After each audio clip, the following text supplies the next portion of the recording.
this video. I'm going to be very brief. Pardon, we have just ended a town hall, so we have everybody kind of mingling around the office, but this is how we wanted it. Nutrition is something that we don't really discuss enough.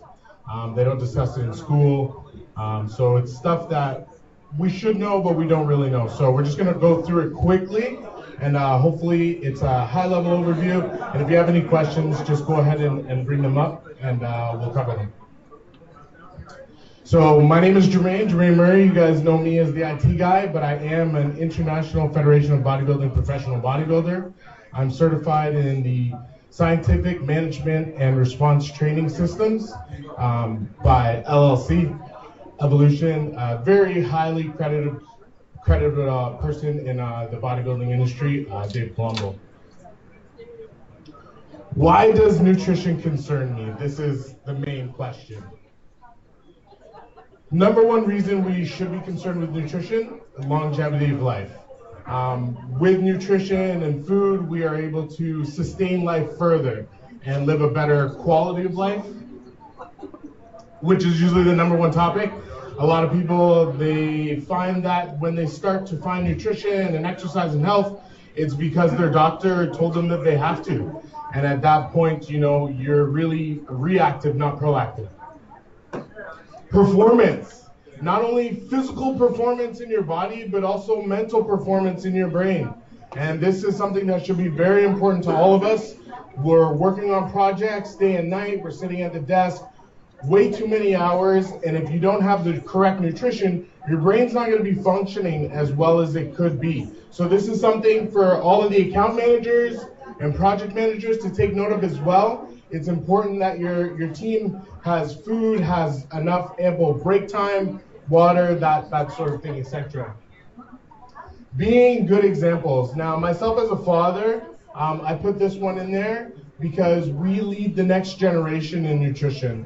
How our kids see us eat, how active they see us, is really what they will be open to, and what they will see, and what they will then reenact in their lives as they grow up. And lastly, just going to touch on quality of performance.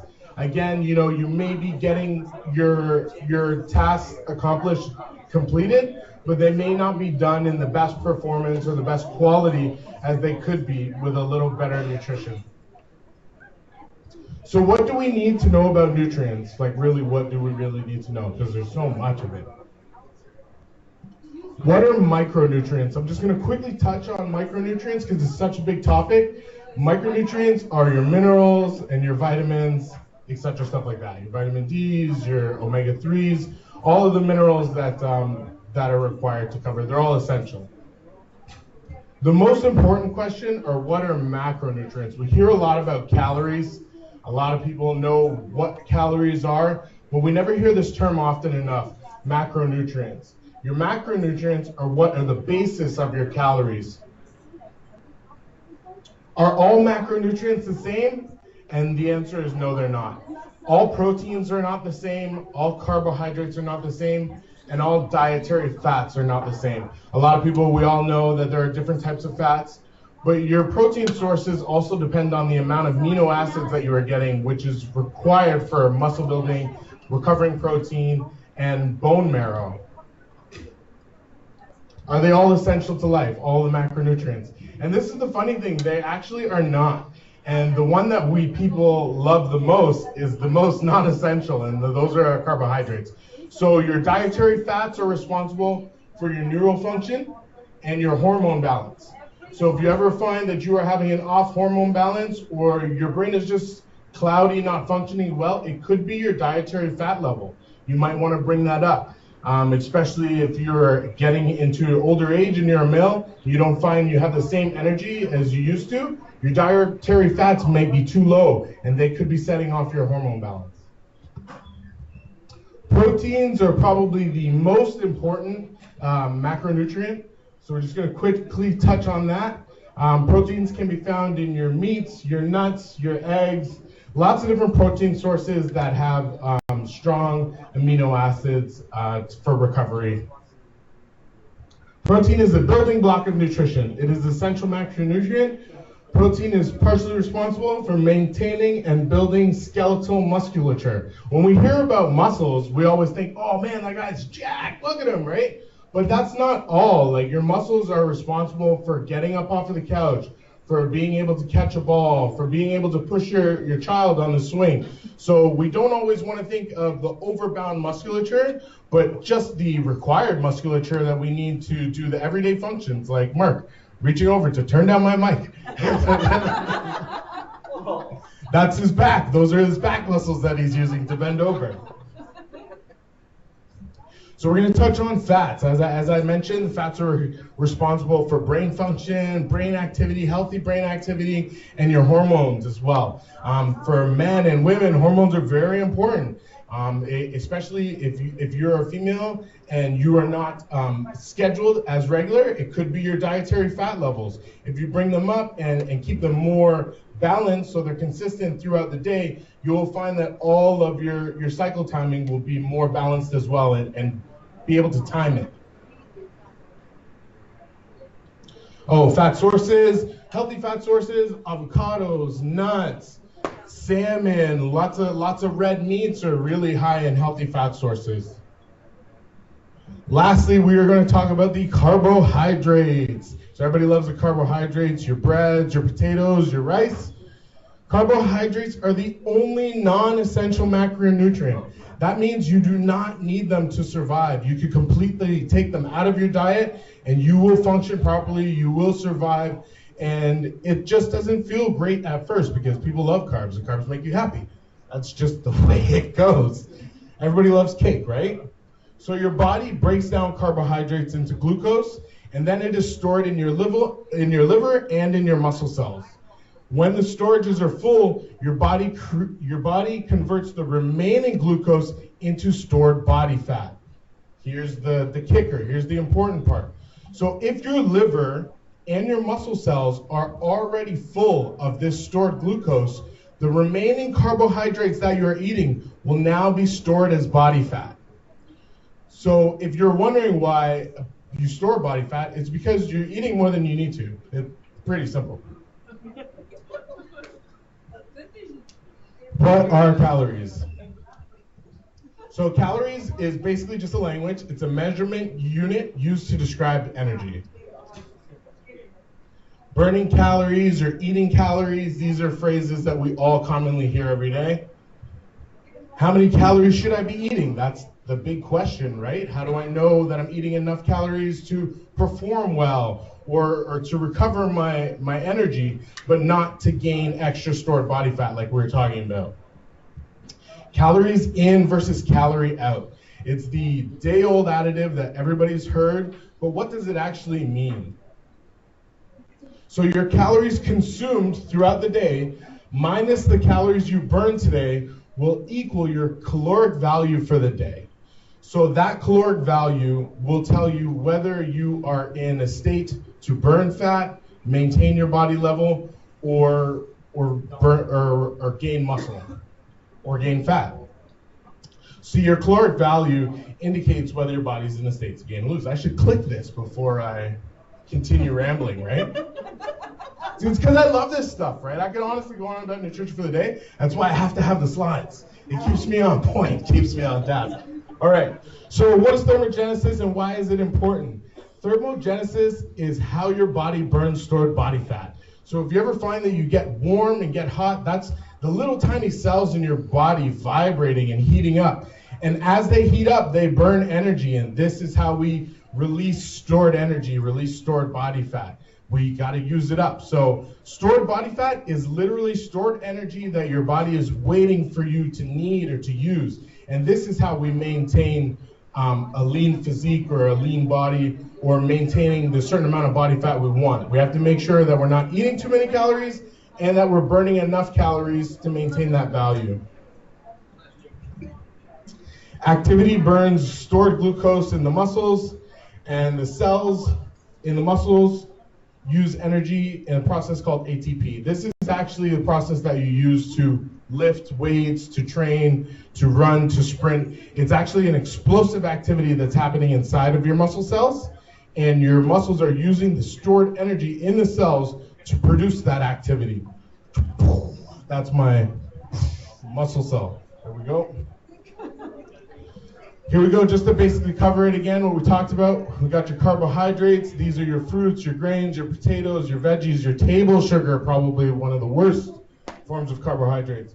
Your proteins, there are many nuts and other ways you can get protein as well. However, meat is one of the most common factors of how to get proteins for building blocks, amino acids, fats, and your alcohol.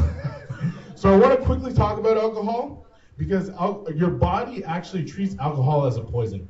So when your body ingests alcohol, it prioritizes your metabolism to break down that alcohol, and then it worries about the food that you've ingested later. So if your body's focused on breaking down the alcohol that you've consumed, and you still have food in your stomach that's digesting, it is very likely that the food in your stomach, the energy from that will be stored as body fat, because your body's priority is to get rid of the enemy, the ultimate enemy, which in your body is alcohol. When they say my body's a temple, no alcohol, blah, blah, blah, it's actually true. Your body treats it as a poison. Question? I have a question. I don't drink, but people who drink, they usually try to have drinks with bigger meals. Why, if the food is not going to be digested, why would they eat a lot to have a drink? Great question from Karina. Why do people go out and eat a lot before they get drunk? And that's just so they don't get too drunk or they don't get sick. It really, it's just to help aid in that getting drunk process. It's got nothing to do with nutrition, why people do that. It's actually the worst thing you could do as far as trying to burn the food that you're eating. But let's continue on. So we have, yeah. But so, like, why did you separate the two groups and the first being alcohol? Is it like step? That's because the three groups are three major macronutrients, and I added alcohol in the fourth group because it doesn't fall into any of those categories. A lot of people, when they're measuring alcohol, they'll measure it as carbohydrates because it registers on the nutrition facts as carbohydrates. But the way your body treats it is actually more like a fat or like a poison. Wait, sorry, Jermaine. No problem. Because it's my domain of expertise. No, I love the open concept. Alcohol, yeah. Alcohol and sports to a certain extent. Isn't alcohol converting literally into sugar in your body to a certain extent and like absorbed right away, apart from in addition to being poisonous? In a sense, but no. So there are chemicals in the alcohol that will be converted as a carbohydrate, like the yeast or maybe some other forms, but the actual alcohol itself, no. Your body can't digest it. Drink pure alcohol. Yeah. All right, so we're gonna power through this, guys, because I know everybody wants to get home. It's Friday. All right, so we got 3 major caloric levels. Every person in here is within one of these caloric levels. You are either in a caloric surplus. The caloric surplus is where you're optimal to build muscle, build strength, increase your body mass, optimal for growth, and increase your body weight. I am in a caloric surplus. That's my goal most of the time in order to grow. Your caloric maintenance level, this is where most people lay. This is sort of your body's homeostasis. This is where you maintain your body composition, maintain your skeletal muscle, maintain everything that you have now as it is. And the last one is the caloric deficit. This is the caloric value that you'll need your body to be in order to burn stored body fat or to burn stored muscle. If you ever see long distance runners, they're generally in a caloric surplus and they're not muscular. That's because the deficit that they're in, they're generally in a caloric deficit. The deficit that they're in will eat the body's protein as well. Your body is self-sustaining. It stores protein for yourself to need. It stores fat as energy for yourself to need. Your body is really able to sustain itself for a long period of time before you will die of starvation. So before you die of starvation, you will be shredded. You'll be like have abs and everything because your body will eat itself first. Sounds good. Yeah, definitely not the best way to lose fat, but So just a little graph that we can see. When you're in the deficit, your carbs are at the lowest, your protein's going to be at the highest to maintain your muscle, and your fats are going to be at a moderate level just to maintain a proper hormone state. These are different levels that we'll use for dieting when I'm dieting clients or helping people create their meal plan. Which at the end I'm going to help you guys do. We're going to power through it, and I'm going to show you how to set up your meal plan for the day so you can take control. Got the caloric surplus in the back. You can see that all of the nutrients are definitely higher to be in the surplus and maintain the surplus. And maintenance is clearly in the middle. All right, baseline meal structure. How do I structure my meal plans, Jay? How do I do it? Just tell me. Step one, we need to know what your goal is. Do you want to be in a caloric surplus? Are you trying to build muscle? Are you someone who's trying to make gains? Or do you want to be in a deficit? Are you someone who's trying to look to burn body fat? So that's the first thing you want to do. Once you know that, then you know how to proceed to make your own meal plan. Step two, what are my essential macros? What does my body actually need to survive? Everything else is extra. So I just did a baseline here for a 200-pound male with 20% body fat. We're going to leave his fat at a baseline. There's 40 grams. That's generally enough to maintain and sustain brain function and hormone levels. Your protein is essential. I'll go over that shortly. But for a 200-pound male at 20% body fat, he generally needs about 130 grams of protein. I have in the next slide, I want it to be very basic. I don't want to get too detailed, but it's about 0.8 grams of protein per lean body mass. And for females, it's about 0.6. And that is to just maintain the skeletal musculature that you have. Step three, how many times a day can I eat? So this is going to be based on your work-life schedule. It's going to be based on generally how you like to break up your day. It's better for your metabolism to eat more often, but as we know, with work and life, that's not always possible. So when you know that how many times you're going to eat, and you know what times you're going to eat, you're going to have to know what those meals look like. So for me, for instance, my breakfast is generally liquid because I take it on the go as I'm on my way here, and then the rest of my meals are generally solid. So I'll do whey protein with oats and like almond butter or Nutella if you like chocolate, and that helps you break up the meals. So what time will I be active, if at all? And the reason why this is a question is because you want to know where to inject your carbohydrates. So if you're looking for a deficit, which we're discussing in this example, you don't want to be eating carbohydrates all day. Your body doesn't need them.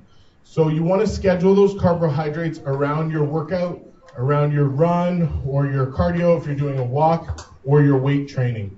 And if you're not doing any type of physical activity, you're just relying on the caloric deficit to burn your body fat, then you want to spread your carbohydrates out evenly. However, if you're not doing any physical activity, it's going to be very hard to manage carbohydrates in your diet while you're trying to lose body fat. Unless you have a crazy metabolism. I have a crazy metabolism. I eat a whole pizza and my weight will drop like 2 pounds just because it's not enough. I have to eat 2. So as I mentioned, you want to evenly divide your essential macros throughout the number of meals and schedule your carbs before and after your training. So I want it to be very basic and we plowed through it. So if you guys have any questions, I'll bring them up, but I want to leave us with a couple of sayings. These are sayings that I always throw in my new client emails because generally people don't realize controlling what foods you put in your mouth is probably the hardest thing to do on this planet. It is very easy to start an activity, to start a sport, but when you decide that you're only going to eat certain foods and not let the society influence change that and you stick to your plan, you'll realize that it's one of the hardest things for humans to do because we're social eaters. As you can see today, we have food at events like this. If you're in a plan and you have a goal, it's important for you to stick to your meal plan regardless of what your neighbor or your coworker or everybody else is eating. Even your spouse. If you're dieting and your spouse isn't dieting, it's important that you stick to your diet. Just because wife brings home McDonald's doesn't mean you have to eat McDonald's. You should, but it doesn't mean so. All right? So success is neither magical nor mysterious. Success is a natural consequence of consistency and applying basic functions, and that is dieting 101. Discipline is the second. Discipline is the bridge between goals and accomplishments. Either you run the day or the day runs you. When you wake up, if you don't have your meals ready, that day's pretty much a wash. If you're relying on society to provide the meals for you or that you can run out and pick them, if you don't have it planned or set up, it's definitely not in control. So success favors the prepared. And lastly, take care of your body. It's the only place you have to live.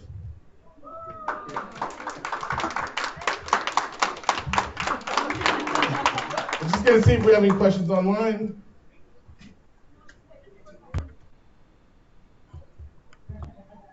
Are you taking questions from the audience? Or not online, but like in person? Yes, taking questions in person as well. Yay. So I have a naive question. So like I cannot control myself very well. I want to eat a lot. Yep. So to counterbalance, can I also drink? Yes, absolutely. Drink water. That's one thing that I never got to touch on. Water is very essential to fat loss. If you're looking for a caloric deficit to help you aid in your fat loss, water is very, very essential. Everyone should be drinking at least 2 to 3 liters of water a day. And if you're training intensely, that's going to be about 4 or 5 liters a day, man or woman. Okay. Sounds like very positive. Yeah. Well, you could drink other drinks. It's just that a lot of drinks contain a lot of sugars and a lot of carbohydrates. So if you're trying to reduce the carbohydrates in your diet, the best thing to do is stop drinking them. Eat your carbohydrates, and they'll be more replenishing for you. What about the food which has 0 calories? Yes. I love those. Those things help me get my pro card. Aspartame, sweeteners, they will not affect your dieting protocol. There's been a lot of studies on aspartame being bad for you, but that's really in high, very, very high concentrations. You would have to drink a case of Diet Pop a day to die from aspartame, is pretty much what they're saying. So Diet Cokes, sugar-free this, sugar-free Jell-O, anything you can find that's calorie-free, get it and enjoy it and really just bask in that stuff, because it's really all we have when we're dieting. What about the fault in these things that affect the sugar level, the speed at which sugars are consumed in the blood? Yeah, so you're talking about the insulin response that you get from sugars. When you're dealing with artificial sweeteners, the insulin response that you'll get from drinking is very minimal. But if you have food in your system as well as these, then... So what insulin actually does, insulin is a transporter.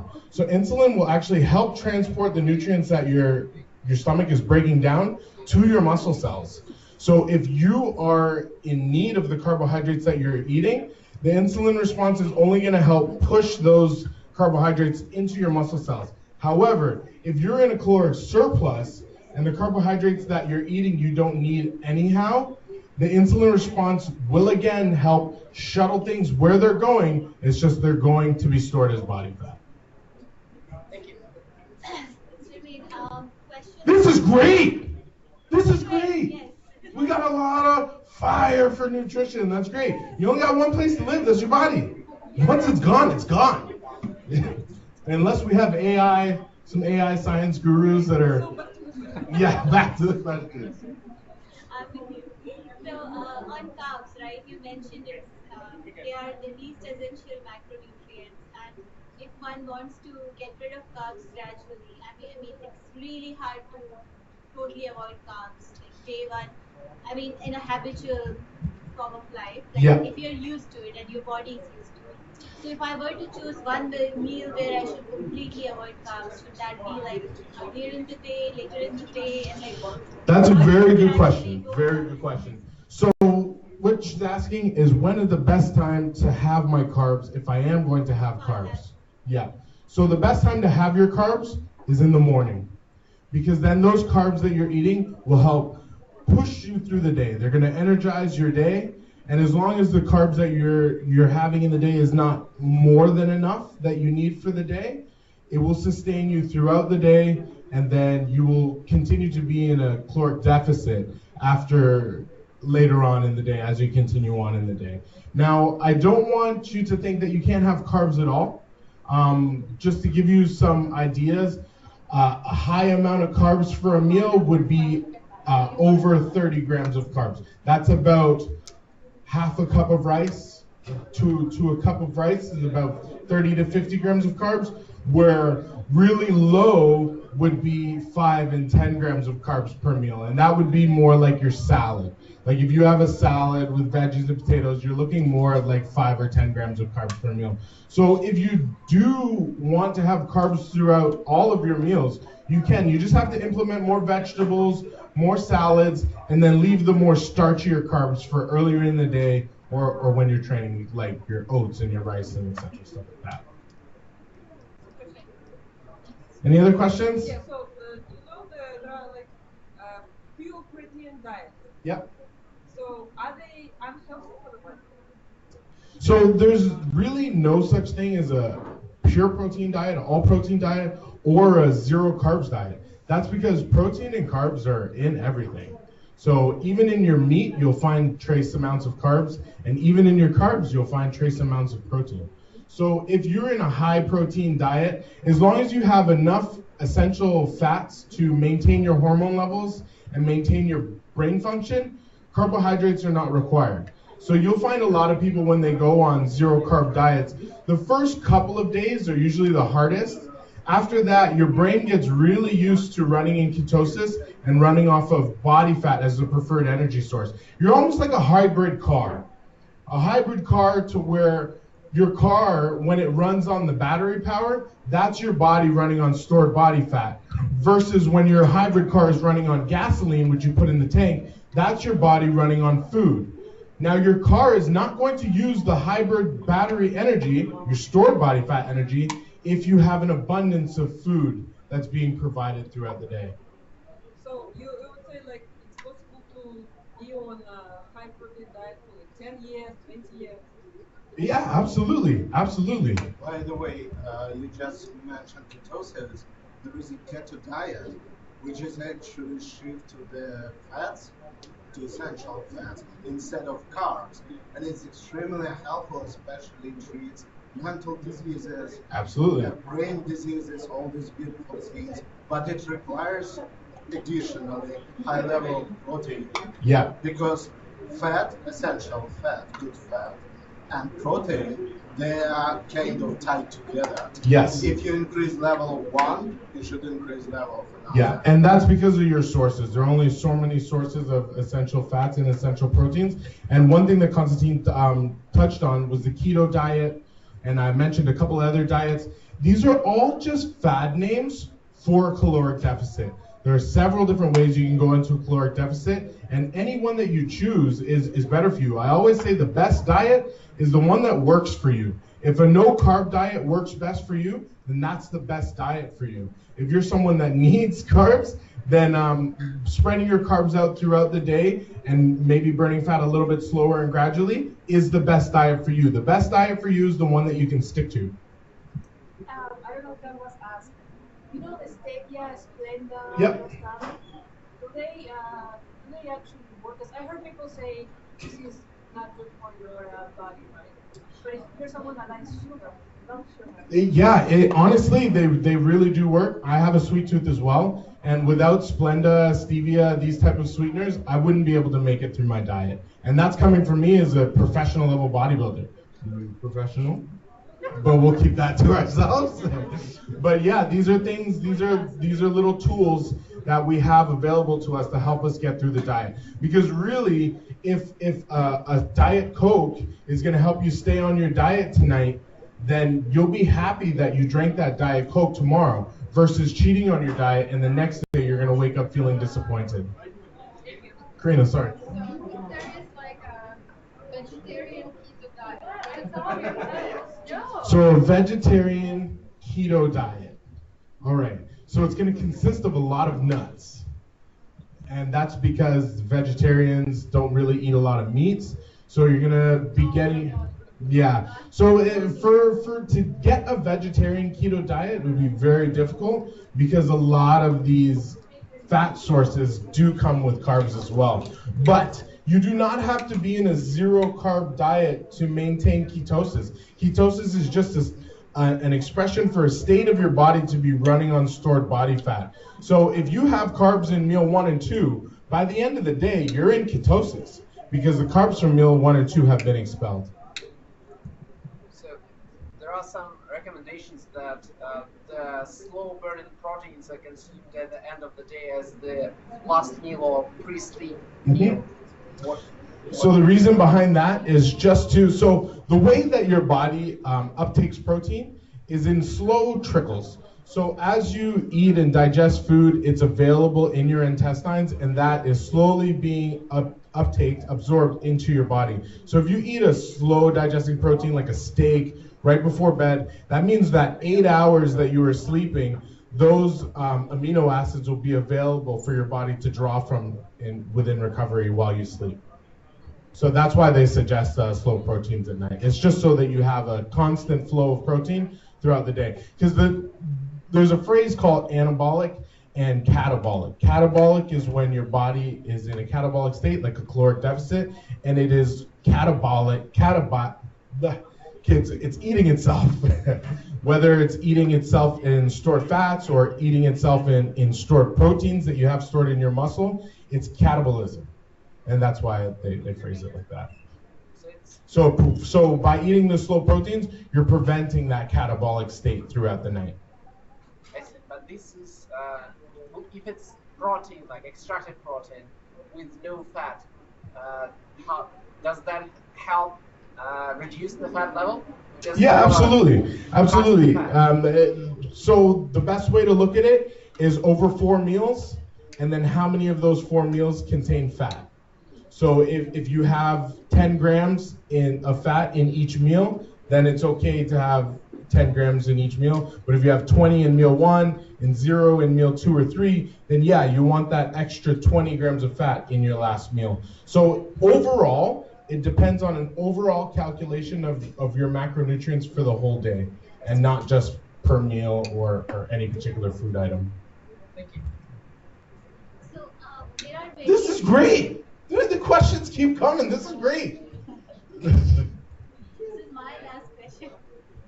So in proteins also there are various types of proteins, Yeah. right? Like I just heard slow protein, for example. I don't know much about it, but if you can speak to that as well a little bit or guide me through. I'm going to give you a tip that you will remember for the rest of your life. It doesn't matter.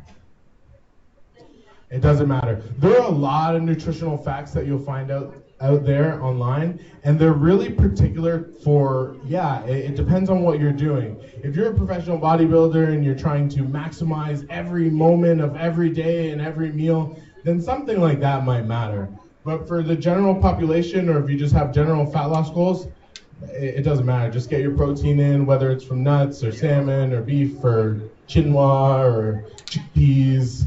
Just get them in, meet your macronutrients, and try to keep the carbs down. Yeah. For the vegetarians, that's the hardest part. I have a vegetarian diet. If you want, I can send it to you. Just shoot me an email. The hardest part is trying to keep the carbs down. Thank you. No, guys, thank you. I really appreciate it. I'm surprised. I thought I was going to be standing here talking to myself, so this is great. All right, guys, have a good weekend. Thank you.